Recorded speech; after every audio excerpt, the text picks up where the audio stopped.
আল্লাহ ছাড়া বন্ধু কেহ থাকবে না, সেই কবরে নবী ছাড়া আপন কাউরে পাইবে না। চিন্তা করে দেখো না কবরে কি যাইবা না, চিন্তা করে দেখো না কবরে কি যাইবা না। অবাদান কবরে যাওয়া লাগবে কি লাগবে না বরং তো দেখি। এমন কোন মানুষ নাই আল্লাহ আসমানের নিচে জমিনের উপরে, এমন কোন মানুষ নাই যে বলবে আমি কবরে যাব না। সকলকেই মৃত্যুর স্বাদ গ্রহণ করতে হবে, এমন কোন মানুষ নাই যে বলবে আমি মৃত্যুর স্বাদ গ্রহণ করব না। বাজান রে, এই মরার কিছু কোয়ালিটি আছে বাবা। কিছুদিন পূর্বে শরীফ ওসমান হাদি নামে একটা জওয়ান মারা গেছে কি যায় নাই? কিভাবে মারা গেছে বাবা বলুন তো দেখি। তাকে গুলি করে মেরে ফেলে দেওয়া হয়েছে, কথা বলেন ঠিক না ঠিক?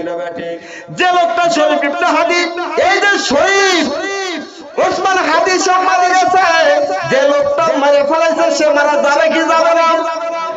ওবাদান শরীফ ওসমান হাদি মরার কারণে আমার মনে হয় সারা বিশ্বে আসমানের নিচে জমিনের উপরে এমন কোন নারী পুরুষ নাই যে লোকটার চোখে পানি আসে নাই। কথা বলেন ঠিক বললাম না ভুল বললাম? এই জন্য কবি বলেছেন বাবা এমনই জীবন করে হে গঠন, এমনই জীবন করো হে গঠন, মরিয়া হাসিবে তুমি কাঁদিবে বুবু। যেদিন তুমি এসেছিলে ভাবে কেঁদেছিলে একা, হেসেছিলে সবে, এমনই জীবন করো হে গঠন, মরিয়া হাসিবে তুমি কাঁদিবে বুবু। এমনই জীবন করো না গঠন, মরিয়া কাঁদিবে তুমি হাসিবে বুবু। আল্লাহর বান্দা চলে গেছেন,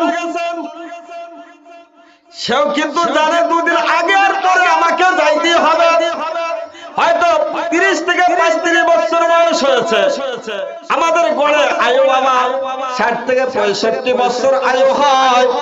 তারপরে যদি মানুষ তারপরে যদি বেঁচে থাকে, দেখা যায় সেই লোকটার দুনিয়াতে কোনো মূল্য থাকে না। কথা বলেন ঠিক বললাম না ভুল বললাম? আমার জবান দিয়া আমার এই কান দিয়ে এমন কথা শুনেছি, বাপে বৃদ্ধ হয়ে গেছে, মা বৃদ্ধ হয়ে গেছে, এমন সন্তান আছে ভাই আমার বাপটা মরা ফরজ হয়ে গেছে। তার মানে সন্তানের কাছে বেশি হয় কখন? বেশি বৃদ্ধ হয় যখন। কথা বলেন না কেন? বাবা মা এত আদরের বস্তু দুনিয়ার মধ্যে, বাজানটা আমার দুনিয়ার মধ্যে আল্লাহ রাসূল জনাবে মুহাম্মদুর রাসূলুল্লাহ সাল্লাল্লাহু আলাইহি ওয়াসাল্লামকে সাহাবায়ে কেরাম জিজ্ঞাসা করলো, ইয়া রাসূলুল্লাহ ইয়া হাবিবাল্লাহ, কোথায় জান দুনিয়ার মধ্যে জান্নাত কোথায়? জান্নাত পাবো কোথায়? আল্লাহ রাসূল বললেন তোমার মায়ের পায়ের নিচে জান্নাত। ভাই আর কোথায়? ভাই তোমার মায়ের নিচে, মায়ের পায়ের নিচে জান্নাত। ভাই আর তারপরে কোথায়? ভাই তোমার মায়ের পায়ের নিচে জান্নাত। তারপরে কোথায়? চতুর্থবার বললেন তোমার বাবার পায়ের নিচে জান্নাত। এই কথা বলে নাই আল্লাহ রাসূল, এই কথা কখনো বলে নাই তোমার পীরের পায়ের নিচে জান্নাত। এটা বলছে বাবা? হ্যাঁ, তোমার নেতার পায়ের নিচে জান্নাত বলছে কথা। তার মানে বাবা মার পায়ের নিচে, যেই বাবা মার পায়ের নিচে জান্নাত, সেই বাবা মা যদি বৃদ্ধ হয়ে যায় সন্তানের কাছে বেশি হয়ে যায়। কথা বলেন ঠিক না ঠিক? বাবা মার পায়ের নিচে জান্নাত, সেই বাবা মা যদি বেশি হয়ে যায়, আমি সন্তান, আমি আমার বাবাকে বেশি দেখতেছি বাবা, কিন্তু আমি একদিন বেশি হয়ে যাব। যেই কথা বলতেছিলাম, দুনিয়ার মধ্যে আপন বলতে কেউ নাই, দুনিয়ার মধ্যে আপন বলতে কেউ নাই। আমি মৃত্যুর পরে আমার সন্তান বলবে তাড়াতাড়ি ঘর থেকে বের করিয়ে দাও। যে স্ত্রীকে নিয়ে আরেকদিন 24 ঘন্টা স্ত্রীর প্রত্যেকটা বায়না আমি মেনে নিলাম, যদি কাছে টাকা নাও থাকতো কত কিছু ব্যবস্থা করে স্ত্রীর বায়না আমি পূরণ করে দিতাম কি দিতাম না বাবা? মৃত্যুর পরে যেই দিন মনে করেন একই খাটে থাকা অবস্থায় আমি 20 বছর 30 বছর একই খাটে ঘুমাইলাম, যে স্ত্রী পাশে একদিনের বেশি 2 দিন যদি না থাকতো থাকতাম, স্ত্রী বলতো, ফোন দিয়ে বলতো আমার ঘুম হয় না, এরকম আছে না নাই? কই স্বামী তুমি আমার বাচ্চা না থাকলে ঘুম হয় না।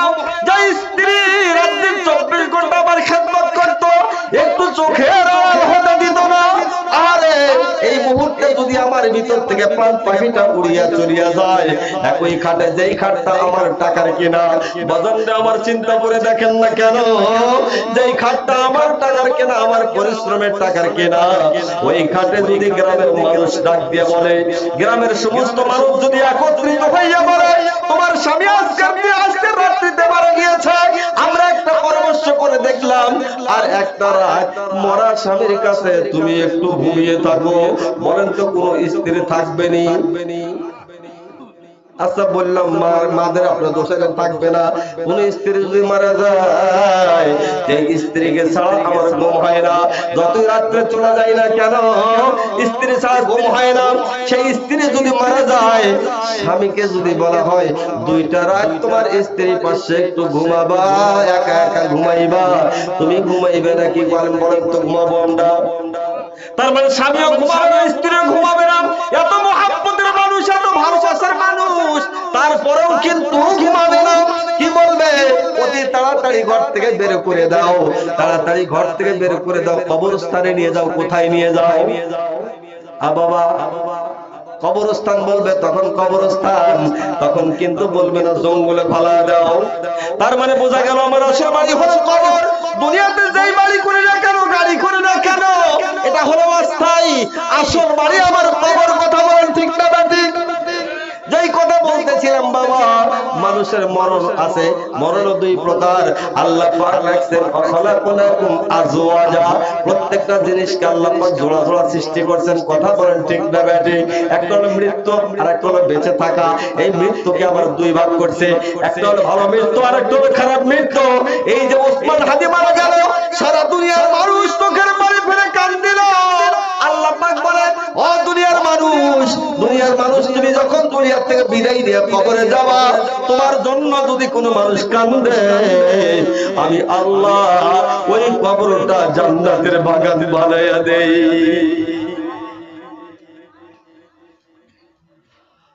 আহা, এই জন্য বাজান দেই, এটা হলো কবরস্থান মাহফিল। এই কবরস্থানে আমার মা ঘুমিয়ে আছে, আমার বাবা ঘুমিয়ে আছে। ও বাজান, আল্লাহ আন্দাজা এটা হলো কবর। নবীরে যেই জায়গায় শুয়ে থাকে, আমাদের দিনের নবী যেই জায়গায় ঘুমাইতেছেন, তার নাম হলো রওজা। উনিও চলে গেছেন বাবা, দুনিয়া থাকার জায়গা না, আমিও থাকতে পারবো না, আপনিও থাকতে পারবেন না। যেই দুনিয়াতে, এই দুনিয়াতে আমার দিনের নবী থাকতে পারেন নাই, যেই দুনিয়াতে আমার দিনের নবী থাকতে পারেন নাই, যার জন্য আল্লাহ পাক দুনিয়া বানাইছেন, যার জন্য আসমান সাজাইছেন, এত সুন্দর করে দুনিয়া সাজাইছেন, বলেন তো দেখি ওই মানুষটাই দুনিয়াতে থাকতে পারেন নাই, আমরা কি করে থাকি? আমরা কি করে থাকার আশা করতে পারি বাজান? ও বাজান, এটা দুনিয়ার মাহফিল। আমাকে এক চাচা বলেছিলেন, আসার পরে বলেছিলেন, বাজানটা আমার শেহুলিয়াবাড়ি 2 দিন ব্যাপী তাফসীরুল কোরআন মাহফিল হয় কি হয় না? আলহামদুলিল্লাহ, ওখানে আমরা নিয়মিত প্রত্যেক বছর, এই যে আব্দুর রাজ্জাক বিন তাহিরি সাহেব, আমার বন্ধু বর, অত্যন্ত আপনাদের এলাকার সন্তান, ও আজকে গেছে একটা মাহফিলে, মাহফিল করে শুনতে, আমি তো এখানে আছি, তাড়াতাড়ি যাবে সাক্ষাৎ করব। ওখানে গিয়েছিলাম, প্রত্যেক বছরে আসি। এই যে দেখতেছেন, এটা আমার দুলাভাই ভাই, আপনারা চেনেন না, নতুন আসছে অবশ্য এলাকা, নতুন নতুন মুখ এলাকা। আপনাদের খারাপ লাগতেছে বাবা? প্রধান বক্তা আপনাদের পুরাতন মানুষ, পুরাতন মানুষ, উনি তো থাকবেন। অল্প কিছুক্ষণ আলোচনা করবো, আপনাদের কষ্ট দেবো, আপনারা কষ্ট নিবেন ইনশাআল্লাহ, ইনশাআল্লাহ, ইনশাআল্লাহ, ইনশাআল্লাহ, ইনশাআল্লাহ। হ্যাঁ, ঠিক আছে। যাই হোক বাবা, যেই কথা বলতেছিলাম, আল্লাহর নবী জনাবে মুহাম্মদুর রাসূলুল্লাহ সাল্লাল্লাহু আলাইহি ওয়াসাল্লাম, ওনার জন্মটাই নবী অবস্থায়। যুগে যুগে আল্লাহ পাক নবী পাঠাইছেন, হযরতে আদম নবী থেকে নিয়া জনাবে মুহাম্মদুর রাসূলুল্লাহ পর্যন্ত, তার আগ পর্যন্ত কত নবী চলে গেছে, অতিবাহিত হয়ে গেছে বাজান রে, লক্ষ লক্ষ নবী চলে গেছেন। আমার নবী আপনার নবী বিশ্ব নবী জনাবে মুহাম্মদুর রাসূলুল্লাহ সাল্লাল্লাহু আলাইহি ওয়াসাল্লাম, ওনাকে আল্লাহ পাক মাঝখানে এই যে নবী ঈসা আলাইহিস সালাম আর আমার নবী আপনার নবী বিশ্ব নবী জনাবে মুহাম্মদুর রাসূলুল্লাহ সাল্লাল্লাহু আলাইহি ওয়াসাল্লাম এর মাঝখানে 500-550 বছর নবী ছিলেন না। তারপরে আল্লাহ পাক আমার নবী আপনার নবীকে পাঠাইছেন। বাজান রে ও বাজান, এই নবী আমার নবী আপনার নবী বিশ্ব নবী সমস্ত নবীদেরকে আল্লাহ পাক কি করেছেন? মুজিজা দান করেছেন। প্রত্যেকটা নবীকে আল্লাহ পাক মুজিজা দান করেছেন। আমার নবীকে আল্লাহ পাক মুজিজা একটা দেন নাই, শত শত মুজিজা আমার নবীকে আল্লাহ পাক দিয়েছে। অন্যান্য নবীদেরকে মুজিজা দিয়েছে একটা। পয়গম্বর মুসা আলাইহিস সালাতু ওয়াস সালাম চেনেন তো? চেনেন? নাম শোনেন নাই? হ্যাঁ চিনি না, হুজুর দেখি নাই। আমার নবীকে আমি কত ভালোবাসি, নবীর জন্য জীবন দিতেও রাজি আছি, কিন্তু সেই নবীকেও আমরা দেখি নাই। নবীকে শুধু নাম শুনে আমরা ভালোবাসি। কথা বলেন ঠিক না ঠিক? আহারে কেনই ভালোবাসবো না? কেন নবীকে মুহাব্বত করব না? নবীর নাম কি বাবা? মুহাম্মদ। নামটা শুনলে ভালো লাগে কি লাগে না? নবীর নাম শুনলে ভালো লাগে কি লাগে না? নবীর নামটা শুনলেই ভালো লাগে। আবু জেহেলের নাম শুনলে ভালো লাগে, নবীর নাম শুনলে ভালো লাগে। বাজান রে, ইহুদি খ্রিস্টান নাসারা বৌদ্ধ দুনিয়ার মধ্যে অনেক ধর্মের মানুষ আছে, হিন্দুদের সন্তানের নামেও কিন্তু আবু জেহেলের নাম রাখে না। কথা বলেন ঠিক না ব্যাঠিক? কাফের বেঈমান জীবনে আল্লাহকে বিশ্বাস করে তার সন্তানকেও আবু জেহেলের নামের সাথে নামকরণ করে না। কথা বলেন ঠিক না ব্যাঠিক? কিন্তু মুহাম্মদ এমন একজন পয়গম্বর, এমন একজন নবী যার নামটা শুনলেই কলিজার মধ্যে ভালো লাগে বাবা। ও বাজান, আমার নবী আপনার নবী বিশ্ব নবী জনাবে মুহাম্মদুর রাসূলুল্লাহ সাল্লাল্লাহু আলাইহি ওয়াসাল্লাম এমন একটা মুজিজা আল্লাহ পাক ওনাকে দিয়েছিলেন, যার নাম হলো, আমার নবীর নাম হলো হাবিবুল্লাহ। আমার নবীর নাম কি বাবা? আমার নবীর নাম হলো হাবিবুল্লাহ। তারপর একটা কিতাব দিয়েছিলেন, তার নাম হলো কিতাবুল্লাহ।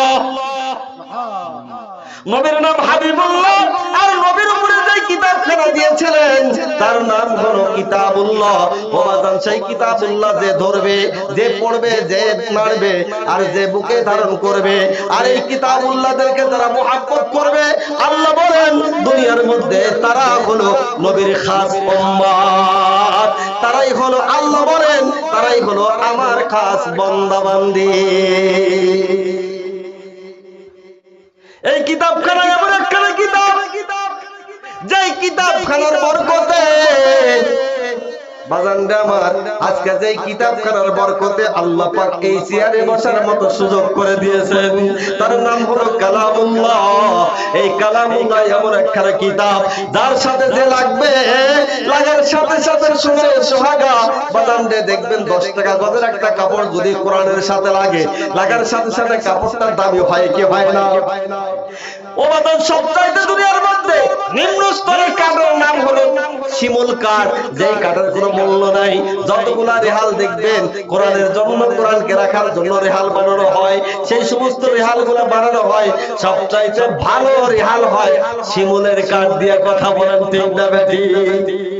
সেগুন কাঠ দিয়ে খাট বানালেন, ঘরের মধ্যে নিয়ে রাখলেন, রাখলেন 24 ঘন্টা ছেলে মেয়ে আপনজন এবং দেখবেন পাড়ার প্রতিবেশী বন্ধু বান্ধব, আরে এমন লাগতে কিন্তু মালিক কখনো একটা চুমু দেয় না। কথা বলেন ঠিক বললাম না ভুল বললাম? আর কোরআন শিমুল কাঠের কোরআন। ও বাজার, শিমুল কাঠ দিয়ে একটা রেহাল বানাইলেন, সেই রেহালের উপরে একটা কোরআনুল কারীম এই রেহালের উপরে রাখলেন। ভুলেও যদি আস্তে করে একটু পায়ের টাচ লাগা যায়, একবার নয়, দুইবার নয়, শত শত চুমো খায় কি খায় না? আমার নবীর দাম কেন বাড়ছে বাবা? নবীর উপরে আমার একটা কিতাব দিয়েছেন, যার নাম হলো কিতাবুল্লাহ। আল্লাহর নবীর নাম হাবিবুল্লাহ, নবীর নাম হলো কিতাবুল্লাহ, নবীর নাম হলো হাবিবুল্লাহ, যে কিতাব খান দিয়েছেন তার নাম হলো কিতাবুল্লাহ। এই জন্য বাবা দামি জিনিস পাইছি আমরা, যদিও শুধু খালি একটু বুকে ধারণ করি, একটু মুহাব্বত করি, আর জিনিসটা যদি গ্রহণ করতে পারি আর পরপর যদি আমল করতে পারি, আল্লাহর জান্নাতে যাইতে আমরা ইনশাআল্লাহ পারি। কথা বলেন ঠিক না বেঠি?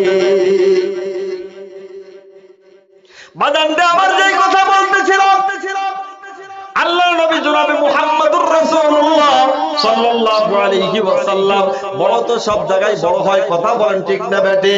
কাল কিয়ামতের ময়দানে ইমামে গাজ্জালী রাহমাতুল্লাহ আলাইহি বলেন, আমি এরকম একটা মাহফিল, এত সুন্দর আয়োজন, দেখেন তাকায় দেখেন কত সুন্দর আয়োজন করেছেন বাবা, এলাকার প্রত্যেকটা মানুষের জন্য তো এই আয়োজন। কথা বলেন ঠিক না বেঠি? কোরআনের মাহফিল। কিসের মাহফিল? এই কোরআন এমন একটা কোরআন, এমন একটা কিতাব যার ফয়সালা এই দুনিয়ার মধ্যে এমন কিছু নাই যার ফয়সালা আল্লাহর কালামের মধ্যে নাই। সমাধান সমাধান চাও যদি জীবনে মরণে, ফিরে যাও খুঁজে নাও চোখ রাখো কোরআনে। কথা বলেন ঠিক না বেঠিক? এমন কোন কিছুর সমাধান নাই যেটা আল্লাহর কোরআনের মধ্যে আল্লাহ পাক দিয়ে দেন নাই, আল্লাহর রাসূল বলে দেন নাই। বাজানরা আমার এই জন্য কবি বলতেছেন, সমাধান চাও যদি জীবনে মরণে, ফিরে যাও খুঁজে নাও চোখ রাখো কোরআনে। সমাধান এত চির অম্লান চির মুক্তির ডাক, এ যে মহাবাণী খোদারি কালামে পাক। এই দুনিয়া আর সেই দুনিয়া, এই দুনিয়া আর সেই দুনিয়া, মুক্তি পাবে তুমি দোজাহানে। সমাধান সমাধান চাও যদি জীবনে মরণে, ফিরে যাও খুঁজে নাও চোখ রাখো কোরআনে। সমাধান সবকিছুর সমাধান আল্লাহ পাক কোরআনের মধ্যে দিয়েছে। কি দেয়নি বাবা? সব সমস্যার সমাধান আল্লাহ পাক কোরআনের মধ্যে দিয়েছেন।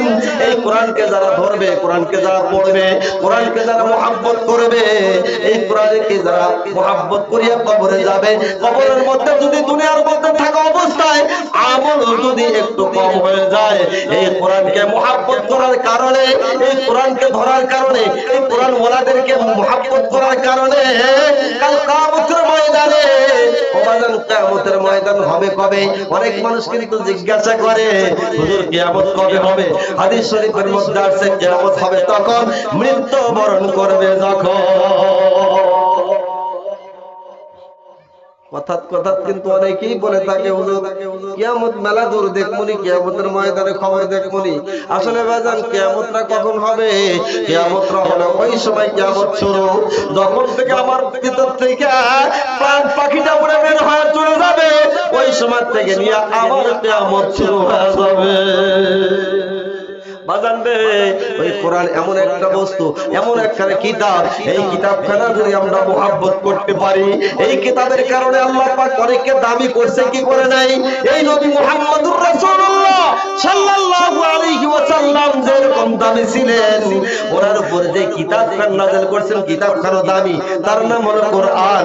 আর দুনিয়ার মধ্যে আল্লাহ রাসূল বলে গেছেন, এই কোরআনকে যারা ধরবে, কোরআনকে যারা পড়বে, এই কোরআনকে যারা মুহাব্বত করিয়া কবরে চলে যাবে, ওই কবরটাও হবে এত দামি। আল্লাহর নবী দিনের নবী গো, আপনি নবী আমার জীবনের জীবন। বাজানরা আমার যেই কথা বলতেছিলাম, এটা একটা দুনিয়ার মাহফিল। ইমামে গাজ্জালী রাহমাতুল্লাহ আলাইহি বলেন, আমি একটা মাহফিল দেখলাম। ইমামে গাজ্জালী রাহমাতুল্লাহ আলাইহি বলেন, আমি একদিন স্বপ্নে চোখে দেখলাম দুনিয়ার মধ্যে দুনিয়ার সমস্ত মানুষ একত্রিত হয়ে গেছে। ও বাজান, বিশাল বড় একটা মাহফিলের আয়োজন করে দিয়েছেন। এত বড় মাহফিল জীবনে আমি কোনোদিন দেখি নাই। আর সেই মাহফিলের প্রধান বক্তা হলেন, সেই মাহফিলের বক্তা শুরু থেকে শেষ পর্যন্ত বক্তার চার্ট দেখলাম, আদম আলাইহিস সালাতু ওয়াস সালাম থেকে নিয়ে ঈসা রূহুল্লাহ পর্যন্ত সমস্ত নবীরা হলেন সেই তেজের বক্তা।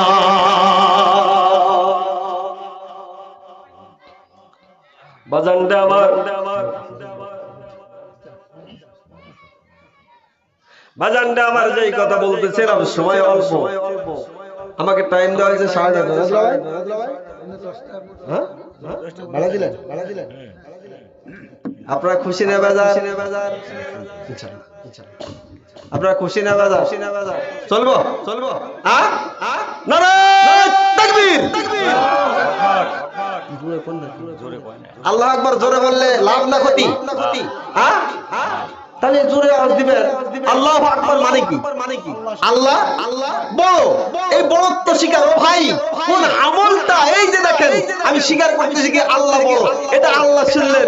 আল্লাহ ফেরেশতাদেরকে নিয়ে ফখর করবেন, ওই ফেরেশতারা দেখ আমার বান্দার কণ্ঠে শীতক অপেক্ষা করিয়া এক যুগে এক আওয়াজে আমি যে বড়, সেই বড়ত্ব স্বীকার করেছেন তোরা সাক্ষী থাক। ওই সমস্ত আমার বান্দাদেরকে কাল কিয়ামতের ময়দানে বিনা হিসেবে জান্নাতে দিয়ে দেব। ও বাজার, এই জন্য আল্লাহু আকবারের ধ্বনি এটা দেওয়া ভালো না মন্দ? হ্যাঁ মিছিলে যা দুল দেন, ওই সময় যে অমুক ভাইয়ের চরিত্র ফুলের মতো পবিত্র, যা দেন তার আগে গাঁজা গান গাইছে আর ফুল হয়ে গেছে, এটা আওয়াজ ঠিক মতো হয়। আর আল্লাহু আকবারের ধ্বনি ঠিক মতো বের হতে চায় না। বাজান বের করবেন, এটাই আমার জন্য কামিয়াবি। কথা বলেন ঠিক না বেঠিক?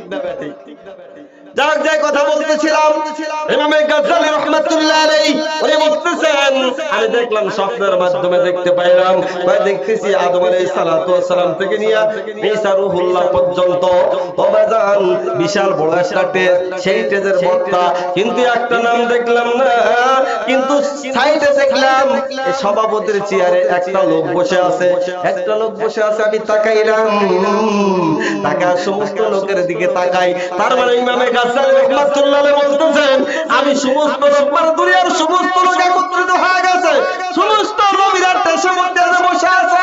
আমি দেখতে পাইলাম সমস্ত লোকের দিকে তাকাই, আমার স্টেজের সমস্ত বক্তাদের দিকে তাকাই, সমস্ত লোকের চেহারা একত্রিত করা, আর সমস্ত ওই যে সমস্ত বক্তাদের চেহারা একত্রিত করলে যিনি সভাপতি হিসেবে বসে আছেন ওনার চেহারার সাথে মিল কারণ নাই। এমন চেহারার সমস্ত চেহারা একত্রিত করলে সভাপতির চেহারার সমতুল্য হবে না। এত সুন্দর চেহারাওয়ালা, তার বর্ণনা করতে গেলে এই সভাপতির চেহারা যদি আমি বর্ণনা করতে যাই 2-4 রাত লাগবে, শেষ হবে না। ও বাজান ইমামে গাজ্জালী রাহমাতুল্লাহ আলাইহি বলেন এত সুন্দর একজন সভাপতি বসে আছেন, আমি আমার সাইটে যে লোকটা আছে আমি তাকে জিজ্ঞাসা করলাম ভাইজান এই যে সভাপতি দেখতেছি সভাপতিকে, উনি ওনার নাম কি? আদম থেকে নিয়ে ঈসা রূহুল্লাহ পর্যন্ত সমস্ত বক্তাদের নাম দেখলাম, কিন্তু যে সভাপতি ওনার নাম কি, নামটা আমি জানি না, ওনার পরিচয়টা আমাকে একটু দিয়ে দিবেন নি? সাইটের লোকটা ডাক দিয়ে বলে ভাইজান আপনি কোন নবীর উম্মত? ভাই আপনি কোন নবীর উম্মত? ভাই আমি আখেরি নবীর উম্মত। ভাই তার নাম কি? ভাই আখেরি নবীর উম্মত, আখেরি নবীর নাম হলো জনাবে মুহাম্মাদুর রাসূলুল্লাহ। সকলেই পড়ে সাল্লাল্লাহু আলাইহি ওয়াসাল্লাম। সাইডের লোকটা একটা বলতেছেন এ গাজ্জালী তুমি যেই নবীর নাম বললা নবীকে কি দেখছনি? না না জীবনে দেখি নাই। কয় দুনিয়াতেও দেখো নাই, স্বপ্নের যুগেও কি কোনদিন দেখো নাই?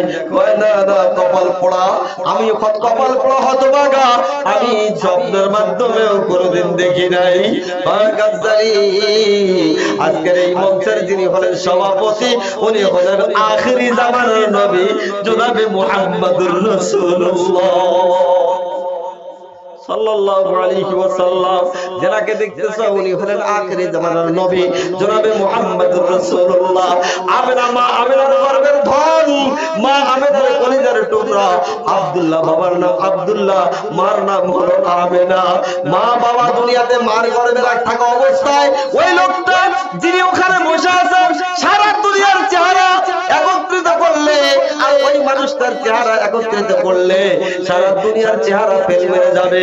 কারণ হলো হাদিস শরীফের মধ্যে আছে, মা আয়েশা সিদ্দিকা রাদিয়াল্লাহু তাআলা আনহা বলেন, আমি আমার নবীর দিকে তাকাইছি একবার, আবার চাঁদের দিকে তাকাইছি, কিন্তু চাঁদের দিকে তাকাইয়া দেখি আমার নবীর দিকে তাকাইলে দেখি চাঁদ হার মারিয়া যায়।